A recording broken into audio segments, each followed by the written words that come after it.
Segunda media hora del programa y bueno, pues más allá de lo que está en este momento creciendo en cuanto a votación, lo que hemos vivido ayer los bolivianos, una jornada electoral muy interesante, la posibilidad o no de una segunda vuelta, más allá de ello, hoy día nosotros hemos decidido hablar de todos los conflictos que han habido, no solo aquí a nuestro lado, con Chile, que hemos hablado la primera media hora, sino ahora me voy a permitir traspasar el océano y llegar hasta España.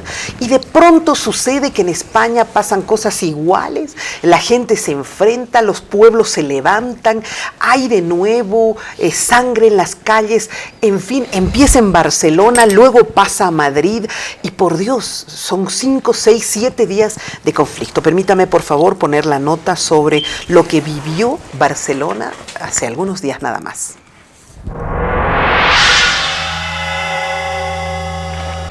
Después de una jornada de huelga general, la violencia volvió a tomar la noche del viernes las calles de Barcelona.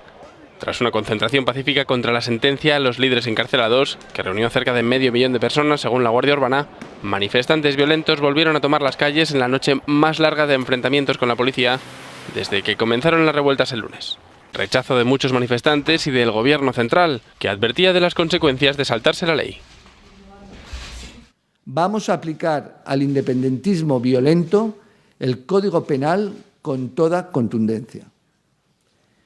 Y a todo el independentismo que actúa fuera de la ley también.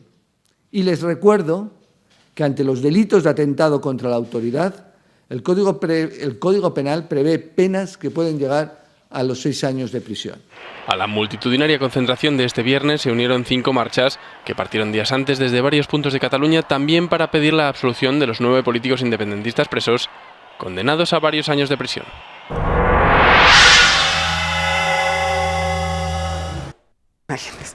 Es duro, ¿no? Porque parece lo mismo, parece Chile, parece Ecuador, parece Bolivia, parece lo mismo. El pueblo levantándose, los tanques. ¿Qué pasó? Nos pondremos en contexto. Bueno, es penoso también ver estas Muy imágenes, duro, ¿no? Especialmente en España, que hace muchísimos años no se veía semejante violencia en las calles, ¿verdad? ¿Cuál es el origen de esto? Obviamente una histórica demanda catalana de buscar la independencia, ¿verdad? Que se ha puesto un poco más álgida, digamos, en los últimos 5 años, ¿verdad? Ha habido algunos errores políticos por parte del Partido Popular a la hora de establecer en los estatutos de las comunidades autónomas el reconocimiento a nacionalidades. España es un Estado plurinacional también en los hechos. Es un Estado en el que conviven varias nacionalidades. Están los vascos, por ejemplo, sí, para decir los más fuertes, los catalanes, los valencianos, los gallegos, sí, etcétera. Se reconoce y parecería que esta falta de reconocimiento, esa realidad, podía en su momento haber de alguna manera disipado todo lo que estamos viviendo hoy. Ya, pero sí es un referéndum. Sí es un referéndum ilegal. Es decir, la Generalitat, el gobierno de Cataluña, convocó a un referéndum. Y perdieron.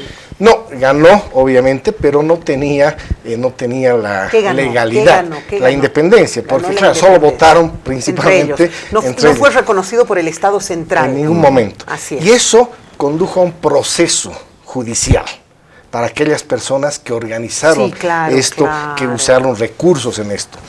El señor Puigdemont, que era el presidente de la Generalitat, fugó de España, del territorio español, pasó a varios países, hoy se encuentra en Bélgica, no volvió. Tiene obviamente que presentarse a España, está internacionalmente perseguido por la Interpol, por lo tanto él está en Bélgica, con protección judicial belga, pero se tiene que presentar en el último caso, porque España ha vuelto a reactivar su orden de captura. Se presenta al juzgado en Bélgica, hasta que también otra vez un juzgado belga decida si tiene que ir a España o tiene que ser extraditado. ¿Qué detona La sentencia del proceso, que se llama. En el proceso, que ha sido la anterior semana, ya han dado las sentencias a la gente que se quedó en España y no pudo salir, como otros 7 dirigentes catalanes. A estos que se quedaron, el vicepresidente de la Generalitat, les han dado sentencias entre 9 y 13 años. Sale la sentencia y vemos esta fotografía. Y la gente se levanta. Pero vemos mucha juventud, gente de 14 años, 12 años en las calles, haciendo mucha violencia. Los pocos que hay, te digo, porque España es llena de gente adulta. Claro, ¿no? Y el problema es también que en Cataluña Si fuera una demanda legítima de una mayoría, de unos 2/3. ¿Tú no la ves así? No, en ningún caso, en ningún caso. En las últimas elecciones en Cataluña, la fuerza más votada unitariamente ha sido un partido constitucionalista, Ciudadanos. Es decir, que la opción Ciudadanos, que es constitucionalista y busca la unidad de España, ganó. Pero obviamente los independentistas se unificaron, hicieron presidente a una de sus opciones, que son 3 principales. Por lo tanto, está dividida Cataluña. Por lo tanto, no es un proceso que tiene la legitimidad necesaria para avanzar en esta independencia. Los propios catalanes, que son de una visión empresarial absolutamente arraigada, dicen, no, fuera de España perdemos. Ya. Muchas empresas han cambiado su domicilio. Ya, espera, porque justamente por estamos eso. en Cataluña, pero ¿qué pasó cuando salta esto a Madrid? Espera, yo quisiera que complemente esto de Cataluña, por favor, y luego voy a pasar a por qué salta a Madrid. Por supuesto que sí. Lo que ocurre es que hay que revisar un poco el contexto histórico, porque esta reacción poblacional de Cataluña obedece a un sentimiento de nacionalidad, a un espíritu de nación. Los catalanes históricamente nunca se han sentido españoles, desde que han llegado los visigodos, los griegos, romanos, Ni franceses, musulmanes. ellos se sienten diferentes a todos, así es. Exacto, y el proceso histórico siempre ha tenido una relación diferenciada entre el conjunto de España y los catalanes. Ya. Hasta que llegan las dictaduras, finalmente anulan toda la libertad que tenía de existencia la región Cataluña, pero con la República se reactiva. El referéndum de octubre del 2017 ha dado un 97% de catalanes que estaban en favor de la independencia. Sí.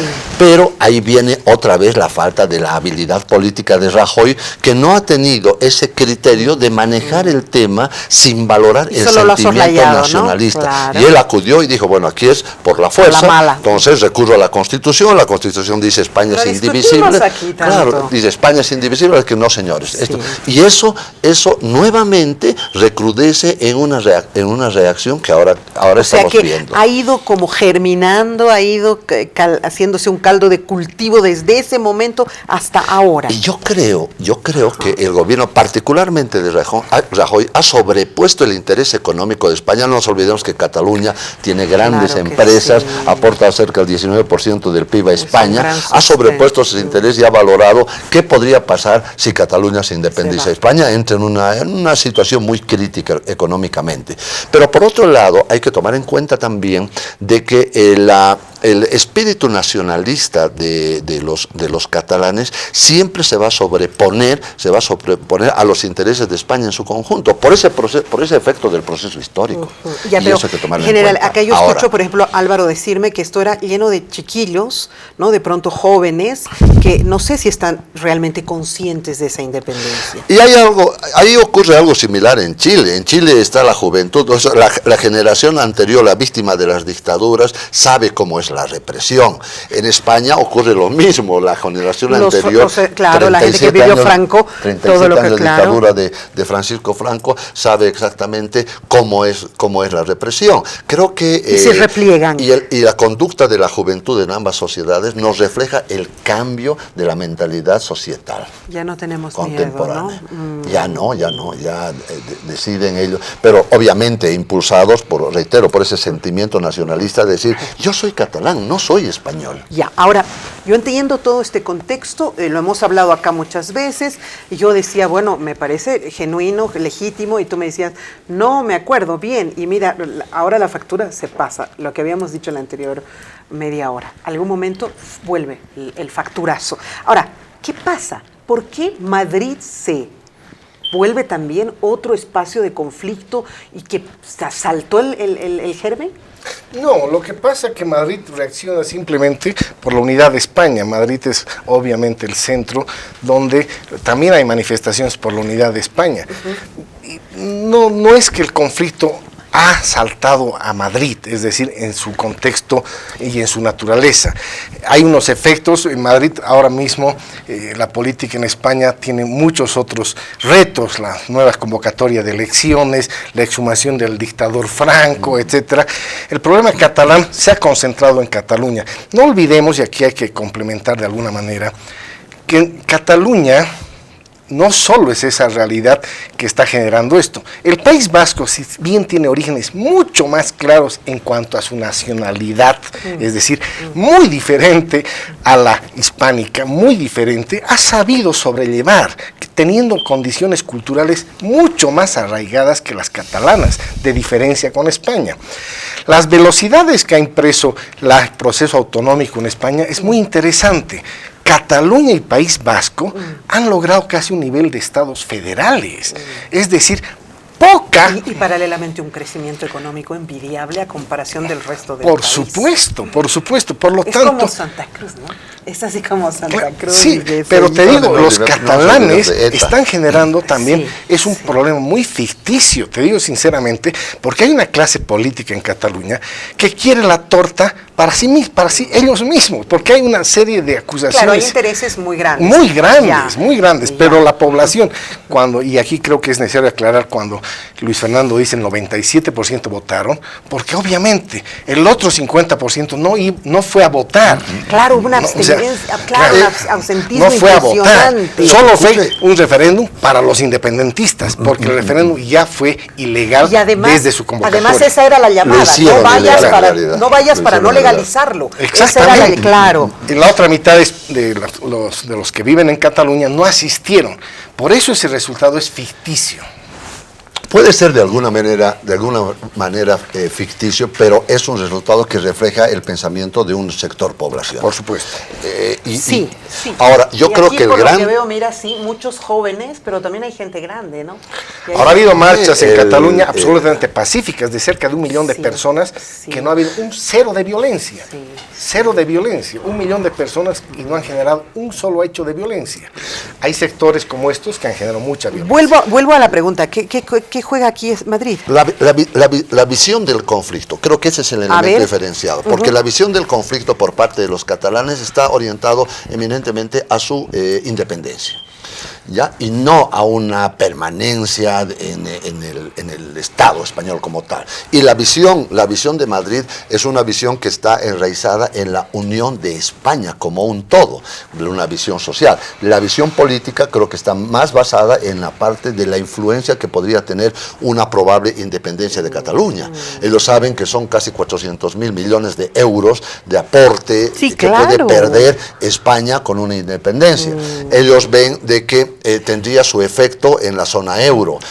Ahora, ¿cuánto más va a durar esto o ya está? No, dudo mucho. Y el principal temor que yo observo es que la visión madrileña, si vale el término, que está basada en mantener la unión de España, es al temor de que una probable independencia de Cataluña despierte los deseos independentistas de la región vasca que está ahí al lado. Ahí está no nos olvidemos de ETA, que ha tenido su grupo, muy larga, su grupo terrorista durante años, hasta poderlos convencer y meter a la parte democrática y todo, que todavía no están completamente Creo que esa visión del conflicto es la diferencia.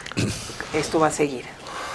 Esto va a seguir, decía yo que hay elecciones pronto en España, no se han logrado los acuerdos necesarios para que el presidente Sánchez deje de ser el presidente encargado, sino que hay nuevas elecciones, no ha habido pactos, y creo que cuando hablamos de la parte económica del País Vasco, de Cataluña, si bien son grandes aportantes al PIB nacional, pero también se benefician grandemente. Y la respuesta de los grandes empresarios catalanes, cuando se aplica el 155, se decreta la ilegalidad del referéndum, empiezan a salir de Cataluña, en sus domicilios empresariales, empiezan a decirle a los propios catalanes, ojo, que vamos a perder con esta situación, perdemos mucho. Mejor me voy de acá. No, mejor me voy, o por lo menos mando un mensaje a tus políticos, ojo con lo que estás haciendo, porque empresarialmente nos conviene ser parte de una esfera mucho más grande que solitos. Después, Cataluña fuera de España tiene que tramitar su ingreso a la Unión Europea. Ahí tiene que tener el acuerdo de los 27, tendría que tener el acuerdo de España también, tanto es un proceso de mucha complejidad para los catalanes si en algún momento llegan a materializar. Pero ya, y entonces no entiendo, al final, entonces, ¿cuál es el objetivo? No es fácil el tema, no es cuestión de independizarse. Ya la Unión Europea ya ha expresado de que en caso de independizarse Cataluña, ellos no iban a reconocer. No los van a reconocer. Exacto. Sí, sabía. Es una clase política, como siempre, que juega sus intereses. Y que la gente está ahí entrando. Uno de los argumentos principales de los catalanes es que España no devuelve, ¿no?, en infraestructura, etcétera, el gran aporte que ellos da hacen al PIB. Ese es uno de los grandes argumentos. Sin embargo, ellos toman en cuenta de que las grandes empresas que tienen toda la estructura comercial que tiene Cataluña en su ámbito geográfico va a permanecer allí, y me parece que esa es una lectura equivocada. El Banco de Caxias, hay muchísimas empresas que han expresado su intención de evaluar la posibilidad de cambiar de sede, o sea, irse hacia España. Claro. Yo creo que el problema es muy complejo. Bueno, entonces, con tal motivo, como dicen los españoles, habrá tela, ¿no es cierto? Va a haber tela todavía, va a haber tela.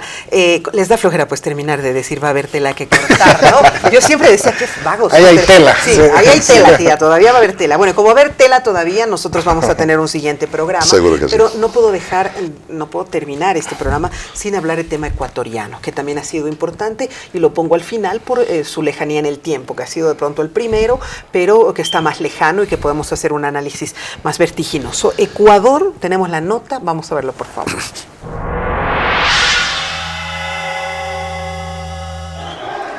El centro histórico de Quito, la capital ecuatoriana, se ha vuelto a transformar en un caótico campo de batalla. La gran marcha indígena que recorrió este miércoles la ciudad en una jornada de paro nacional contra el gobierno de Lenín Moreno dio paso por la tarde a violentos choques y cargas policiales. Las movilizaciones, que comenzaron hace una semana, ya han dejado al menos 4 muertos y unos 800 detenidos. Los manifestantes piden que se vaya el presidente. Vamos a luchar hasta que se vaya este hombre que no sirve para nada. Todos estamos luchando. No es 4 correístas, sino todo el Ecuador. Tras la gran marcha de este miércoles, Lenín Moreno ha cambiado de estrategia y ha abierto un diálogo con los indígenas, a los que promete implementar una serie de medidas para compensarles por la eliminación de los subsidios a los combustibles, lo que ha disparado su precio y provocado esta crisis. El presidente también ha anunciado que regresa a Quito desde Guayaquil, a donde trasladó su gobierno ante la llegada masiva de indígenas a la capital. Precisamente en esta ciudad costera ha tenido lugar una marcha blanca alternativa a favor de la paz y contra las protestas. Y nosotros estamos aquí por defender los derechos de la tranquilidad, por decir basta ya al paro, lleguemos a un consenso, entendámonos y ya no más. Guayaquil es el rostro del otro Ecuador, el reverso de un país que se ha fracturado ante las medidas económicas y los recortes llevados a cabo por el gobierno de Lenín Moreno en el marco de un acuerdo crediticio con el Fondo Monetario Internacional. Sí, ahí está, ese fue otro momento difícil que yo le voy a pedir por favor a Álvaro de nuevo que me ponga en antecedentes y que veamos qué sucedió con el conflicto. Bueno, en principio Lenín Moreno trata de tiene un acuerdo primero con el Fondo Monetario para tratar de... Lenín Moreno entra a las elecciones representando al partido de Correa, Correcto. Pero ya habiendo ganado se desmarca. Yo dije, con este señor nada. Pone el guiñador a la izquierda y se va por la derecha. Exacto, y se lo pone ahí de frente como enemigo a Correa. Exactamente, hay varios hechos que lo van distanciando. Ya. Desde su vicepresidente que le quita sus funciones y lo procesa, Correcto. que es el hombre de la mano derecha de Correa. Que era de pronto la garantía de que él iba a estar bien firme. Exactamente. Bueno, se desmarca. Assange, al desmarcarse etcétera. empieza a hacer acuerdos con el No, fondo. se desmarca y él empieza a tener una visión propia, Sí. Consigue su autonomía política y genera en el Ecuador, como en la mayoría de los países que han vivido de la bonanza de nuestros commodities, empieza a ver signos preocupantes en su economía. 15, el 16, déficit del 9%, el endeudamiento empieza a subir groseramente. Entonces Lenín Moreno, equivocadamente en las formas igual, empieza a tomar medidas en un paquete, digamos, quitando la subvención de los hidrocarburos, que esto quieta 40 años, es decir, 40 años que no se tocaba esa subvención. Sí, como nosotros, Más no 40, pero unos cuantos, ¿no? Exactamente, Ya. exactamente. Es como que les ponga cielonazo, ¿no? Baja de vacaciones, reducción de sueldos a los empresarios públicos, a los funcionarios públicos, alguna medida que favorecía al sector importador de tecnología, era una serie de medidas, no solo era una. ¿Estas son medidas que te pide el Fondo Monetario? El Fondo Monetario acuerda ciertas medidas, sobre todo, ¿qué te pide el Fondo Monetario? Reducción de tu déficit fiscal y ojo con tu endeudamiento, ¿verdad? Los otros rasgos era un poco de socializar unas medidas que el sector público también iba a tener su sacrificio. Pero se equivoca otra vez en las formas. Lenín Moreno se equivoca porque toma unas medidas casi unilateralmente y no las socializa.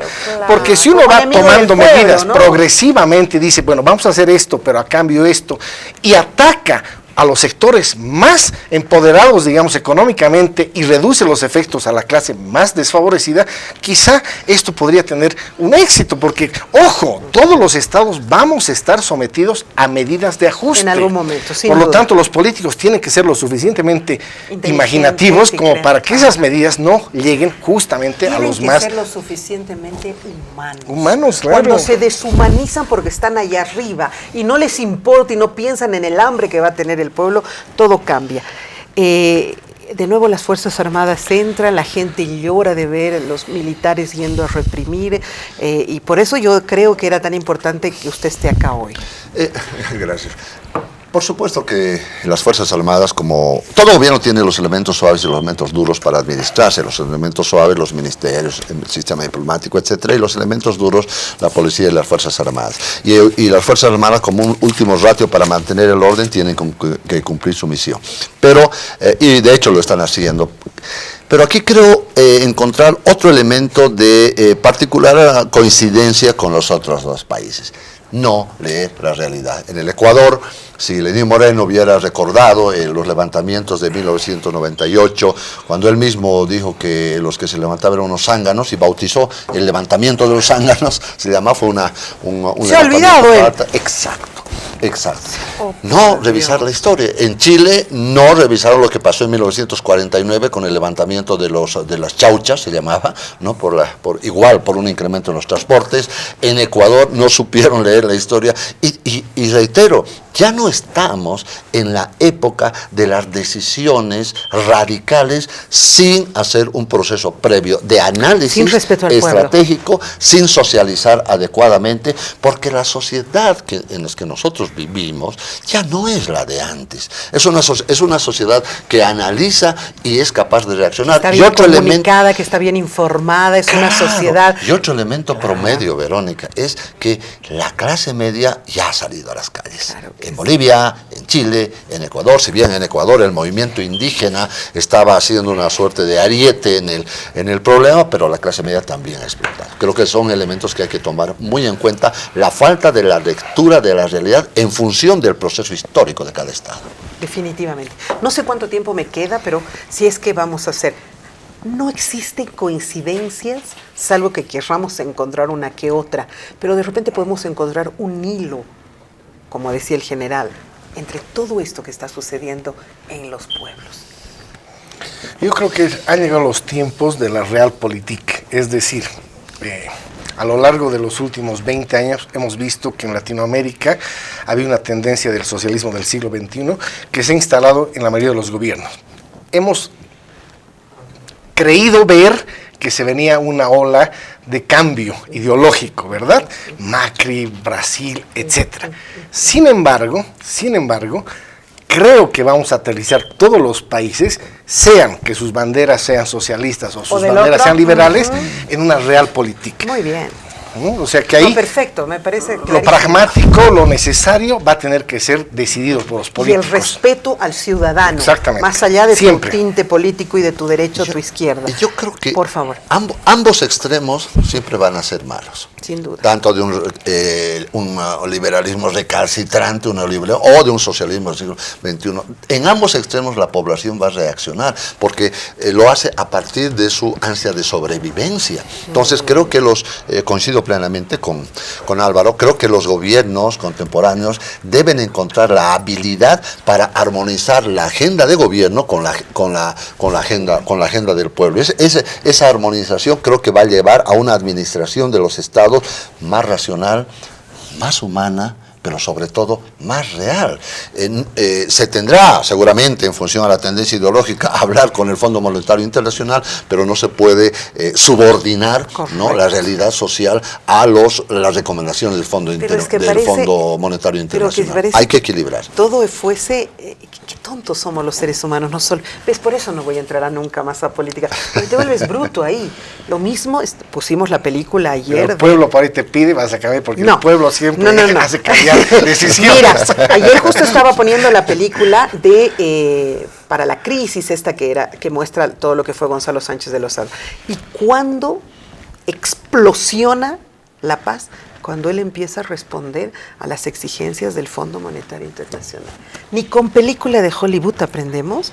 Es una cosa impresionante. Gracias. Perdón, un último detalle. Parece que los presidentes no toman en cuenta que hay un solo elemento social que puede derrotar al mejor ejército del mundo. ¿Cuál?